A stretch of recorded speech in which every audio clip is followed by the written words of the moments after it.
Welcome back to DIY Crafts and Hacks. Like many of you, my family is practicing social distancing right now to do our part in helping to slow the spread of the coronavirus.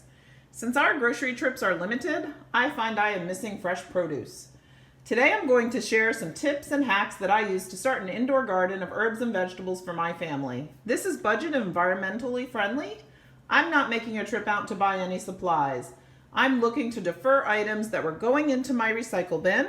I happen to have some seeds on hand. If you don't, that might be something to purchase now and perhaps share with a neighbor. It's too cold in our zone right now, except for something like kale, so I'm starting seedlings. This is a great family activity, and let the kids help take care of the plants later. Before we start, click that red subscribe button and turn on that bell icon so you don't miss any of our future videos. What you'll need: containers. Let's talk containers, because you'll probably want to start collecting those right now, even if you have to order your seeds. Repurpose various containers that are going into your recycle bin or trash. So there's a lot of different types of containers.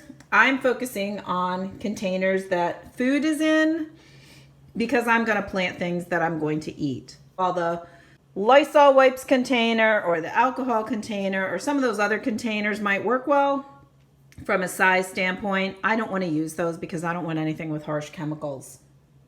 I'm also not using any plastic cups or plates. I'm saving those for food use in case somebody in my family is ill. Let's talk containers. So many of these containers you probably have in your pantry and in your refrigerator. What makes a good container? So things like milk, cider, juice. Those containers are great. We can cut them off. And any container that has a neck, it could be a soda bottle, it could be some baking goods like Caro syrup. You can cut these off, and as I can show you here with my basil, it will capture the water and later be self-watering as this plant grows.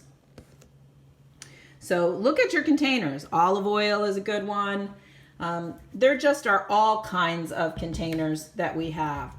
Could be like the grape jelly, a ketchup, mayonnaise, and various sizes are good because your plants are going to grow at different rates. And honestly, I don't have enough pots for everything, so I'm looking for some of these bigger containers. Like I have a lot of protein powder. I'll be replanting in some of those larger containers. You can also use things like the containers that fresh berries come in. Blueberries, raspberries, they have good drainage. Optionally, if you want, you can drill a hole in the bottom of these containers.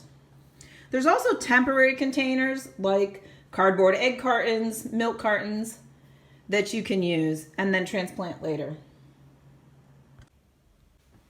So after you've saved a bunch of containers, let the kids remove the labels. You can also let them wash them out. And then you'll want to mark on your container where you're going to cut it. I do really like water bottles, soda bottles, something with the neck, because again, I can plant in the top and I can have the water captured in the bottom. And this one I actually put some string in there just to help it self-water. If it's in there for a while, the roots of course will grow and get water out of the bottom. Another container you might not think about is something like an empty plastic kitty litter container or a bucket. Those will also work. So seeds. Just a couple points.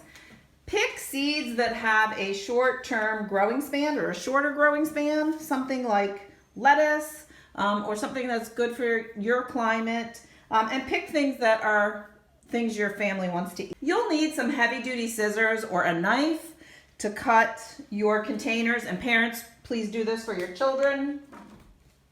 You'll also want a permanent marking pen so that you can write down the names or labels.